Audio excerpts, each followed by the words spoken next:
जय मसीह की।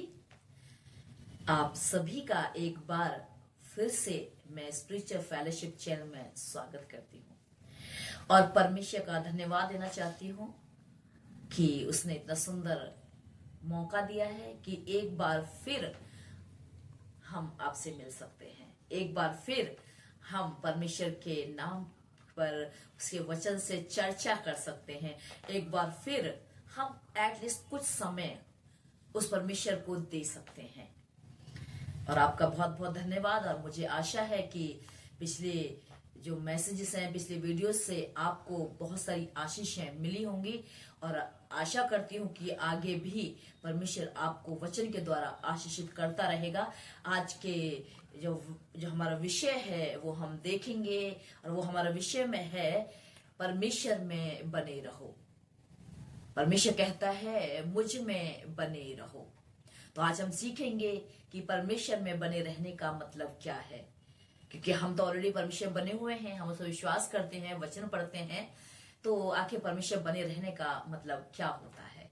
चलिए, यदि आपके पास बाइबल है तो आप मेरे साथ खोल लीजिए यूहन्ना रचित सुसमाचार, यूहन्ना रचित सुसमाचार, the gospel according to John chapter 15 verses हम पढ़ेंगे 1 to 4। यूहन्ना रचित सुसमाचार उसका 15वां अध्याय उसके 1 से 4 पद तक हम पढ़ेंगे और देखेंगे कि परमेश्वर वचन आज क्या कहता है हमसे। यहाँ इस प्रकार से लिखा है, सच्ची दाखलता मैं हूं और मेरा पिता किसान है। जो डाली मुझ में है और नहीं फलती उसे वह काट डालता है, और जो फलती है उसे वह छांटता है ताकि और फले। तुम तो उस वचन के कारण जो मैंने तुमसे कहा है शुद्ध हो। तुम मुझ में बने रहो और मैं तुम में। जैसे डाली यदि दाखलता में बनी ना रहे तो अपने आप से नहीं फल सकती, वैसे ही तुम भी यदि मुझ में बने ना रहो तो नहीं फल सकते। परमेश्वर में बने रहना, मसीह में बने रहना। परमेश्वर दास यूहन्ना इस बात को कहता है कि आप यीशु मसीह में बने रहें। परमेश्वर कहता है, यीशु मसीह कहता है तुम मुझ में बने रहो। जब तुम मुझ में बने रहोगे तब तुम बहुत सारे फल लेकर के आओगे, बहुत सारा फल लेकर के आओगे। आमतौर पर यदि हम देखते हैं जो दाखलता यहाँ पर बोला गया है, दाखलता अर्थात अंगूर की दाखलता। दाख मीन्स अंगूर, लता मीन्स लता। जब हम देखते हैं जब अंगूर की खेती को शायद आपने देखा होगा, जब उसको अंगूर की खेती जब की जाती है तो उसमें लोग हर साल उसकी फसल आती है। और जब फसल उस फल आने के बाद जब फसल तोड़ ली जाती है तो किसान क्या करता है, उसको छांटता है, उसकी छटाई करता है, उसकी कटाई करता है। तो जो दाखलता नहीं फलती उसको वो काट डालता है जड़ से, और जो फलती है उसको वो छांटता है। कैंची और कुल्हाड़ा दोनों पर चलता है, लेकिन कैंची जहां चलती वहां फलवंत होने के लिए, जहां कुल्हाड़ा चलता है उसे जड़ से खत्म करने के लिए। पर जो फलती है उसको वो छांटता है और जो नहीं फलती उसको काट डालता है। वैसे सेम टू सेम वो आज मेरा और आपका जीवन, जो परमेश्वर का जो वचन है वो कंपेयर कर रहा है दाखलता से। हम क्या है, हम एक दाखलता है और एक डाली के समान है। परमेश्वर दाखलता है और हम एक डाली के समान है। यदि हम परमेश्वर में है और नहीं फल रहे तो परमेश्वर हमें काट डालेगा, और यदि फल रहे तो वो हमें छांटता है। तो आज का जो हमारा विषय वो है परमेश्वर में बने रहना। मुझ में बने रहो, अबाइड इन मी।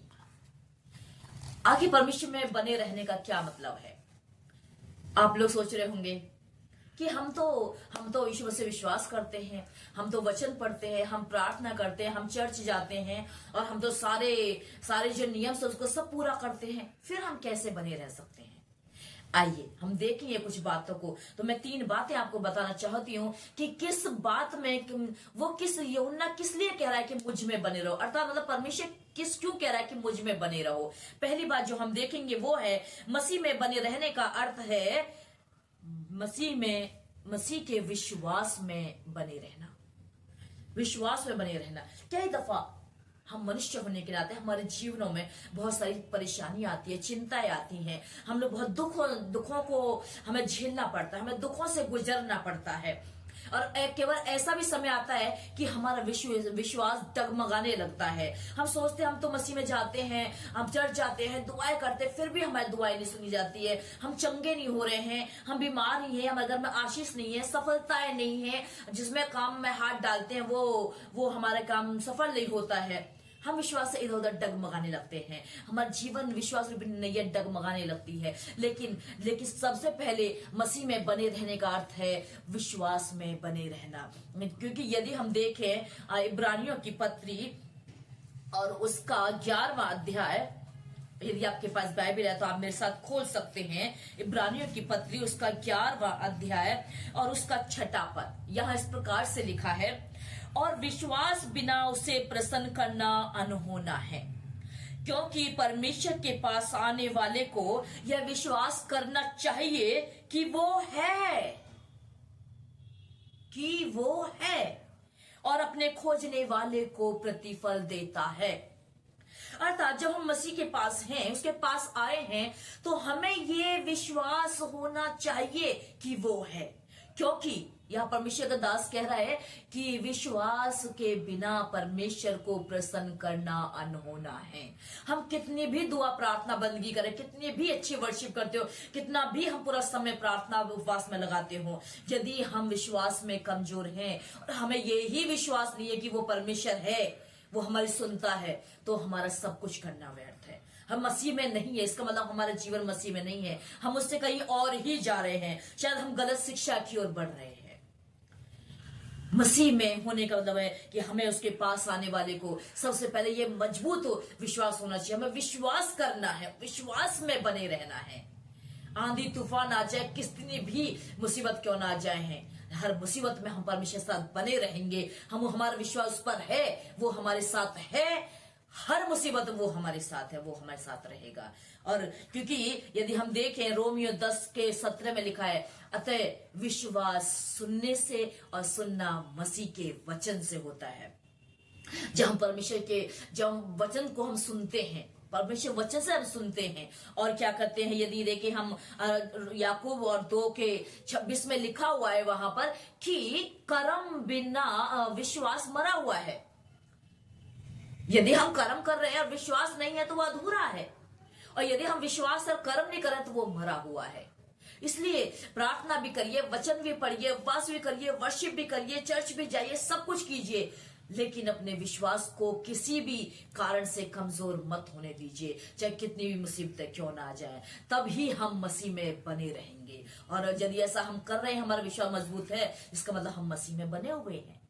दूसरी बात जो हम देखेंगे वो है, मसीह में बने रहने का अर्थ है परमेश्वर की आज्ञाओं का पालन करना, परमेश्वर की आज्ञाओं में बने रहना, यही है मसीह में बने रहना। क्योंकि यदि हम देखें, और आपके पास यदि बाइबल है तो आप खोल सकते हैं मेरे साथ यूहन्ना रचित सुसमाचार, आप पहला यूहन्ना उसका 5वां अध्याय, मैं फिर से रिपीट करूंगी, पहला यूहन्ना की पहली पत्री और उसका 5वां अध्याय और उसके 3 पद से यहाँ पर इस प्रकार से लिखा हुआ है। परमेश्वर का वचन जो हमें बताता है, बहुत ही अच्छे तरीके से वो हमसे बातचीत करता है, वो हमें सिखाता है, हमेशा हमें ढांढस देता है परमेश्वर का वचन। और मैं चाहूंगी कि आपके साथ पढ़ूं पहला यूहन्ना उसका 5वां अध्याय उसके 3 पद से, क्योंकि परमेश्वर से प्रेम रखना यह है कि हम उसकी आज्ञाओं को माने, और उसकी आज्ञाएं कठिन नहीं है, क्योंकि जो कुछ परमेश्वर से उत्पन्न हुआ है वह संसार पर जय प्राप्त करता है, और वह विजय जिससे संसार पर जय प्राप्त होती है हमारा विश्वास है।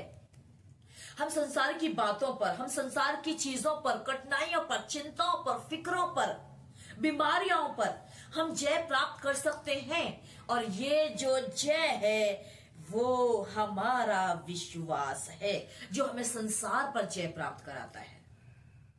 यदि जो कहते हैं माउंट एवरेस्ट पर चढ़ने वाला व्यक्ति पहले से ही अपना विश्वास डगमगा दे, खो दे कि नहीं मैं ये नहीं कर पाऊंगा, तो वो कदापि नहीं चढ़ पाएगा।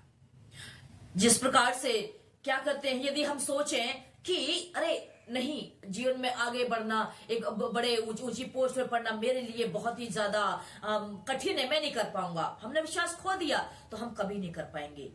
और यदि हमें विश्वास है तो हम सब कुछ कर सकते हैं। परमेश्वर का वचन बताता है कि यदि आपके अंदर राई के दाने के बराबर विश्वास है तो पहाड़ को भी हटा सकते हैं। और यहाँ पर परमेश्वर की जो आज्ञाएं हैं वो हमारे विश्वास को दर्शाती हैं। और यदि हम उसकी आज्ञाओं का पालन करते हैं तो हम मसीह में बने हुए हैं, हम मसीह में बने हुए हैं।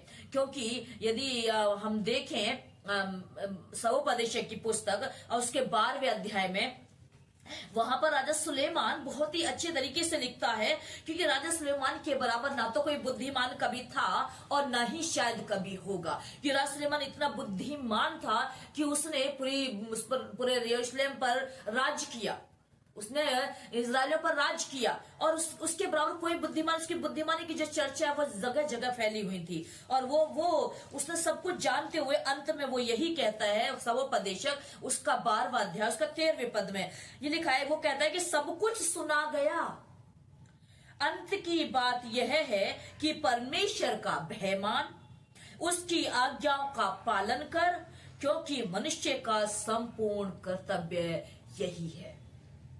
मनुष्य सब कुछ प्राप्त करे, धन दौलत रुपया पैसा गाड़ी बंगला नौकर चाकर सब कुछ, और यदि वह परमेश्वर से दूर है तो वो व्यर्थ है। क्योंकि वचन में साफ लिखा हुआ है कि यदि तो सारे जगत को प्राप्त करे अपने प्राणों की हानि उठाए तो उससे क्या लाभ।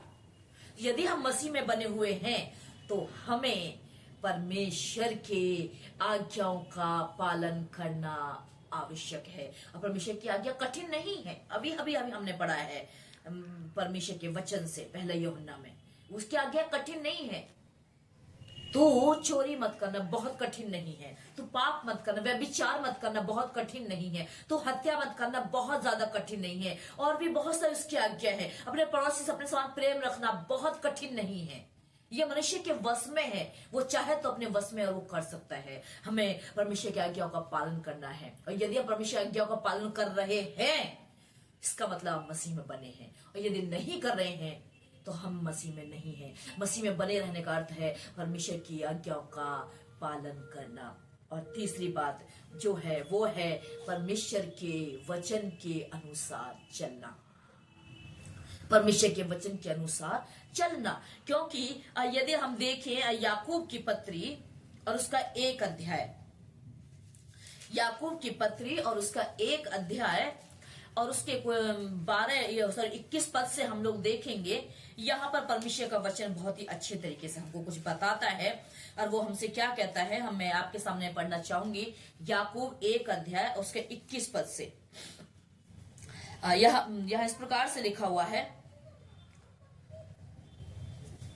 इसलिए सारी मलिनता और बैर भाव की बढ़ती को दूर करके उस वचन को नम्रता से ग्रहण कर लो जो हृदय में बोया गया और जो तुम्हारे प्राणों का उद्धार कर सकता है। परंतु वचन पर चलने वाले बनो और केवल सुनने वाले ही नहीं जो अपने आप को धोखा देते हैं। परमेश्वर का वचन बोलना, प्रचार करना, बताना बहुत आसान है। तू चोरी ना करना, ये बात कहना बहुत आसान है, लेकिन स्वयं उस पर चलना बहुत कठिन है। और परमेश्वर वचन वही चाहता है, तू प्रेम करना। परंतु यदि हम कह रहे हैं कि तुम प्रेम करो एक दूसरे से, हम स्वयं नहीं कर रहे हैं तो ये व्यर्थ है। अर्थात कहने में और करने में बहुत ज्यादा अंतर है। हम सिर्फ कहने वाले ही नहीं ना बने, परंतु और ना ही हम सिर्फ सुनने वाले ही बने, परंतु उस पर चलने वाले भी बने। सारी मलिनता, सारे बैर भाव की बढ़ती को दूर करके उस वचन को जो नम्रता से ग्रहण कर लो जो हृदय में बोरा गया है और जो तुम्हारे प्राणों का उद्धार कर सकता है। परंतु वचन पर चलने वाले बनो और केवल सुनने वाले ही नहीं जो अपने आप को धोखा देते हैं। अरे हमने सुना है हाँ एक दूसरे पड़ोसी से प्रेम करना चाहिए, अरे हमने सुना है कि हाँ परमेश्वर का भय मानना चाहिए, प्रार्थना करना चाहिए। सुनने से नहीं होता है, सिर्फ उस पर चलने वाले भी बनो। परमेश्वर वचन कह रहा है कि तुम मुझ में बने रहो, तुम्हें बने रहना है। वो परमेश्वर वचन कह रहा है कि विश्वास बने रहो, तो विश्वास में बने रहना है। परमेश्वर वचन यदि हमसे कह रहा है कि चोरी मत करना, तो हमें नहीं करनी है। परमेश्वर वचन कह रहा है व्यभिचार मत करना, तो हमें नहीं करना है। दृढ़ निश्चय लेना है। और यदि हम ऐसा कर रहे हैं तो हम मसीह में बने हुए हैं। क्योंकि एक वचन और मैं आपके सामने पढ़ना चाहूंगी, रोमियो की पत्री और उसका 12वां अध्याय।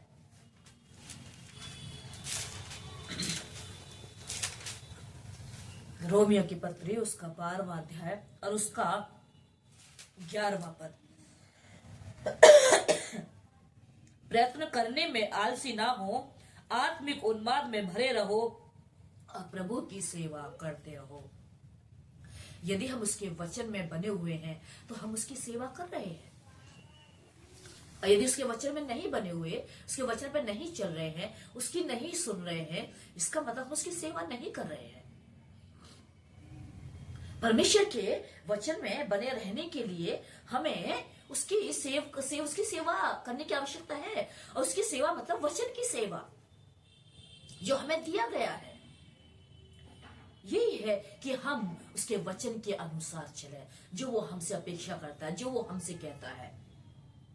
तो हम मसीह में बने हुए हैं। क्योंकि यूहन्ना में 15 में वही लिखा है कि तुम मुझ में बने रहो तो तुम बहुत सारा फल लाओगे। परमेश्वर ने हमारे लिए फल रखा है। कुछ आशीषें हैं उसने रख छोड़ी हैं उनके लिए जो मसीह में बने रहते हैं। और मैं बताना चाहती हूँ उन आशीषों को जो है हमारे पास। और वो पहली जो आशीष है वो है जीवन का मुकुट। प्रकाशित वाक्य और उसके 2 पद में, दो अध्याय के 10वें पद में परमेश्वर का वचन साफ लिखा हुआ है। यहाँ इस प्रकार से लिखा है कि जो दुख तुझे झेलने होंगे उनसे मत डर, क्योंकि देखो शैतान तुम में से कुछों को जेल खाने में डालने पर है, ताकि तुम परखे जाओ और तुम्हें 10 दिन तक क्लेश उठाना पर होगा। प्राण देने तक विश्वासी रहे, तब वह तुझे जीवन का मुकुट दूंगा। मैं तुझे जीवन का मुकुट दूंगा। उसके साथ विश्वास में बने रहे। कष्ट तो आएंगे, मसीह में बने रहने में कष्ट आएंगे। हो सकता है हमारे परिवार की तरफ से ही, समाज की तरफ से, हस्बैंड की तरफ से, माता पिताओं की तरफ से और दुनिया वालों की तरफ से कष्ट आएंगे, दुख आएंगे, झेलने पड़ सकते हैं। लोग सताएंगे, जेलों में डाल सकते हैं, हमको मारेंगे, पीटेंगे, क्लेश उठाना पड़े।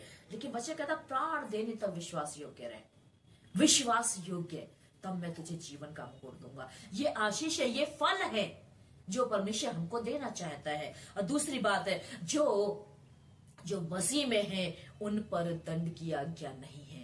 जो मसीह में बने रहते हैं उन पर दंड की आज्ञा नहीं है। क्योंकि यदि हम देखते हैं रोमियो की पत्री उसका 8वां अध्याय और उसके 1 पद से यदि हम देखें, वहां पर परमेश्वर का वचन साफ कहता है कि यह लिखा है कि अतः अब जो मसीह यीशु में हैं उन पर दंड की आज्ञा नहीं, क्योंकि जीवन की आत्मा की व्यवस्था ने मसीह में मुझे पाप की और मृत्यु की व्यवस्था से स्वतंत्र कर दिया। क्योंकि जो काम व्यवस्था शरीर के कारण दुर्बल होकर न कर सकी उसको परमेश्वर ने किया, अर्थात अपने ही पुत्र को पाप में शरीर की समानता में और पाप बलि होने के लिए भेजकर शरीर में पाप पर दंड की आज्ञा दी। अर्थात जो मसीह में है, मसीह में बने, अगर आप मसीह में बने हुए हैं तो आप पर दंड की आज्ञा नहीं है। आप उस दंड से जो परमेश्वर ने रखी है, उस नरक की झील से आप बच जाएंगे। और ये तभी होगा जब आप मसीह में बने रहेंगे। और आखिरी जो आशीष वो है अनंत जीवन की आशा की आशीष, अनंत जीवन की आशा। यदि आप मसीह में बने हुए हैं तो आपको अनंत जीवन भी मिलेगा। वो इसके लिए एक वचन और हम पढ़ लें और वो है तीतुस की पत्री उसका 1 अध्याय और उसके 1 और 2 पद में। यहाँ इस प्रकार से लिखा है, पौलुस की ओर से जो परमेश्वर का दास और यीशु मसीह का प्रेरित है, परमेश्वर के चुने हुए लोगों के विश्वास और उस सत्य की पहचान के अनुसार जो भक्ति के अनुसार है, उस अनंत जीवन की आशा पर जिसकी प्रतिज्ञा परमेश्वर ने जो झूठ नहीं बोल सकता सनातन से की है।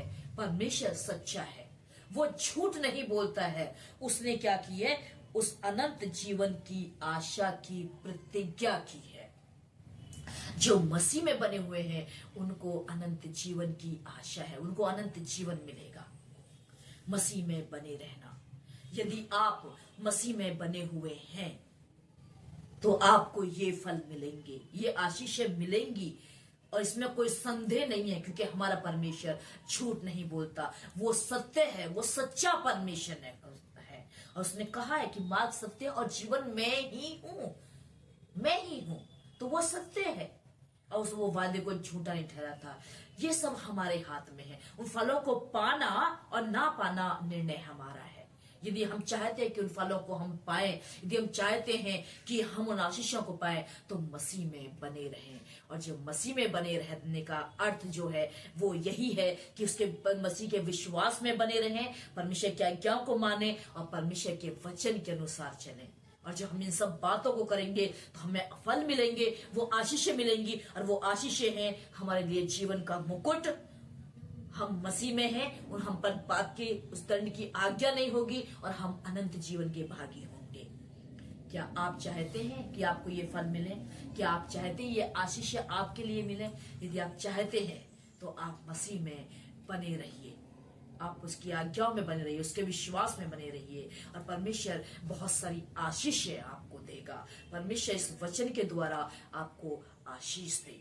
यदि आप कोई चाहता है कि मैं आपके लिए प्रार्थना करूं, यदि कोई बीमार है, परेशान है, चिंता है, तो आप अपनी प्रार्थना रिक्वेस्ट भी हमारे YouTube चैनल पर डाल सकते हैं और अपना नंबर डाल सकते हैं। हम आपको कॉल करेंगे, हम आपके लिए प्रार्थना करेंगे और परमेश्वर आपके विश्वास के अनुसार आपको चंगाइयां और छुटकारा अवश्य देगा। प्रभु आपको आशीष दे। आइए मैं आपके लिए दुआ करना चाहती हूँ। हमारे जीवते अनुग्रहकारी दयालु पिता परमेश्वर, आपका धन्यवाद हो कि आपने इतना सुंदर एक बार फिर मौका दिया कि हम अपने भाई बहनों के साथ बैठकर प्रभु जी कुछ समय हमने बिताया, तेरे वचन से सीखा कि हमें तुझ में बने रहना है। मेरे पिता, आप मेरे भाई बहनों को संभाले जो इस YouTube को देख रहे हैं, आप उन्हें आशीष दे, वो तेरे वचन में बने रहें और जो फल, जो आशीषें तूने इनके लिए रखी हैं वो सब इन्हें मिलती चली जाए। यदि हमारे बीच में यदि कोई हमारे भाई बहन बीमार हैं, आप उनको छुएं और चंगाई दे। यदि कोई असफल है उन्हें सफलता दे प्रभु। यदि कोई निराश है, चिंता में है, उनकी निराशा को दूर करे, चिंताओं को दूर करे और इन्हें संभाले पिता परमेश्वर। प्रभु जी आप इनके साथ रहिए, इनके परिवार वालों के साथ रहिए, इनको आशीष दीजिए। धन्यवाद हो पिता, आपने प्रार्थना सुना है। मसीह यीशु के नाम से इस प्रार्थना को मांगती हूं मैं, आमीन। धन्यवाद।